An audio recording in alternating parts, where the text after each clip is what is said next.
ভাজা সব রেডি হয়ে গেছে, মাছ সব ভেজে নিয়েছি। এই যে ভালো করে মাছগুলোকে ভেজে নিয়েছি, কাতলা যা ছিল সব ভেজে নিয়েছি। সেই 3 কিলো একটা কি কাতলা কিনেছিলাম না, সেটা এতদিন চলছিল।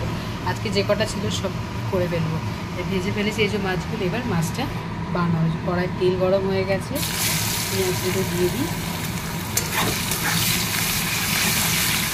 মাছের কালিয়াটা কীভাবে বানাচ্ছি সেটা আপনাদের দেখাবো না, আমি কীভাবে বানাই সেভাবে। আমি কোনো মেথড ওয়াইজ বানাই না বাবা, আমি এত বড় রাঁধুনি নই। আমি নর্মালি যা পারি সেটা দেখাচ্ছি। যে পেঁয়াজগুলো একটু লাল লাল করে ভাজা হয়।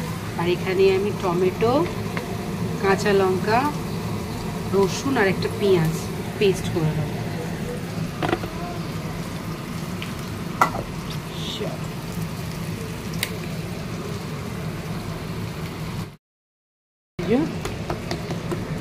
মশলা রেডি পেস্ট। আর এখানে পেঁয়াজ ভাজাটা হচ্ছে, হয়ে যায়। এই যে পেঁয়াজগুলো লাল করে ভাজা হয়ে গেছে। এবার এই যে এখানে যে মশলাটা করে রেখেছি, টমেটো, পেঁয়াজ, কাঁচা লঙ্কা, রসুন বাটা, মশলাটা দিয়ে দিয়ে এটাকে ভালো করে করতে।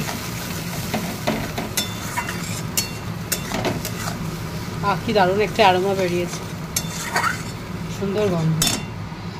এবার এর মধ্যে আমি একে একে লঙ্কা গুঁড়ো, হলুদ গুঁড়ো সব দিয়ে দেবো।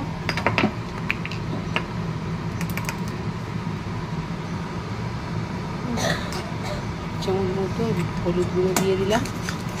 আর আমরা একটু ঝাল খেতে ভালোবাসি, তাই আমরা একটু ঝাল বেশি দেবো, কারণ আমার বাড়িতে একটু ঝাল বেশি চলে, আমরা একটু ঝাল খাই। ওই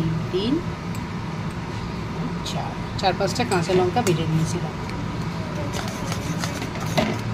এবার মশলাটা ভালো করে কষে নিই।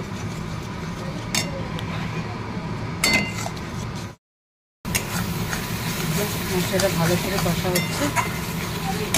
বাড়িতে একটু দই ছিল, দইটা দিয়ে দিলাম। সানা রবিবারে একটু মাংস বানিয়েছিলাম, ছিলাম না, মন্দারমণি গেছিলাম, তখন দই দিয়ে মাংস করেছিলাম। একটু দই বাড়িতে ছিল, ভাবলাম দইটা দিয়ে খালি হবে কালিয়া।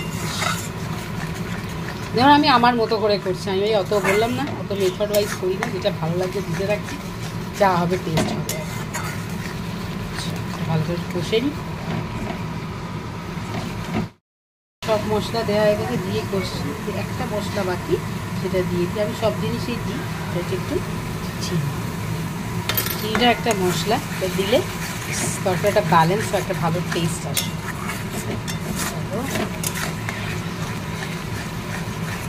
কষে দিলাম, নুনটা দিয়ে দিলাম, সব দিয়েছি, নুন দিতে ভুলে গেছি। ঠিক আছে, আমি এরকম বললাম না, ভুলভাল রান্না আমার।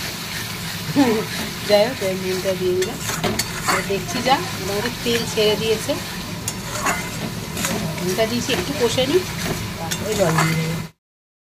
এই যে মশলা ভালোভাবে কষা হয়ে গেছে, তেল ছেড়ে দিয়েছে মশলা থেকে, সুন্দর একটা গন্ধ আসছে। আর কাঁচা মশলার গন্ধ দিয়ে ভালো ভালো গন্ধ আসছে। এবারে জল ঢেলে দেবো।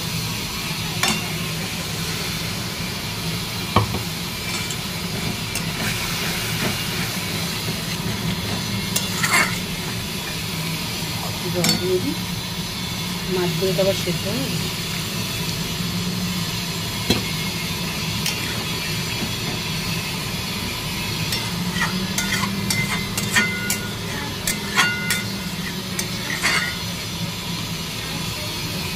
ঝোলটা ফুটে উঠুক, তারপরে মাছ। ঝোলটা আরও টক করে ফুটে উঠেছে, এবারে মাছ ভাজাগুলো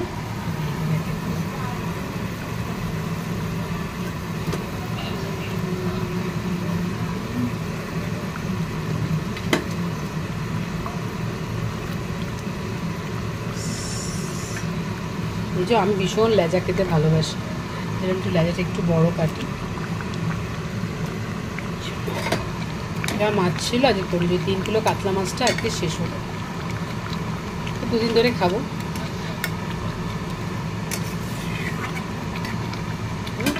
এই হলো মাছের দিয়ে দিয়েছি। আমি গরম মশলা দেবো না, কারণ প্রচণ্ড গরম পড়েছে, খারাপ হয়ে যাবে তরকারি আমার। আমি একবেলা রাঁধি, দুবেলা খাই বাবা। এখন রেঁধেছি রাত্রি অবধি আমাদের চলবে, রাতেও যদি খারাপ হয়ে যায় সেই জন্য গরম মশলা দেবো না।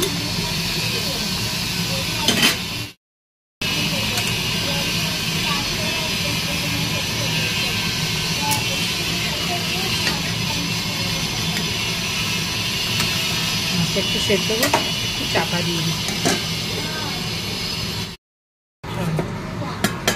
দেখি মাছটার কি অবস্থা। ও ওয়াও, মাছ ডান, মাছের কালিয়া রেডি। তো আমি যেভাবে পারি নর্মাল ওয়েতে মাছটা করলাম, কেমন হয়েছে একটুখানি প্লিজ কাইন্ডলি আপনারা কমেন্ট করে জানাবেন। আমি জানি সবাই খুব ভালো রান্না করেন আপনারা, সো প্লিজ একটু আমাকেও কমেন্ট করে জানাবেন যে আমার রান্নাটা কেমন হলো। মোটামুটি আমি আমার মতো করে নিজের মতো করে মাছের কালিয়াটা বানালাম। সো চলে আসুন আমার বাড়িতে তাড়াতাড়ি খাওয়ার জন্য। সবাইকে আমন্ত্রণ রইল আমার বাড়িতে, নিমন্ত্রণ রইল সবাইকে আমার বাড়িতে। চলে আসুন, একসাথে আজকে লাঞ্চ করা যাবে। ওকে, চল, আমার মাছের প্রিপারেশন রেডি, আমার মাছের কালিয়া রেডি। আমার মাছের কালিয়া রেডি স্যার। তো তাড়াতাড়ি চলে আসুন আমার বাড়িতে, একসাথে আজ আমরা লাঞ্চ করবো। ওকে, মাছের কালিয়াটা কেমন হয়েছে অবশ্যই কিন্তু কমেন্ট করে জানাবেন।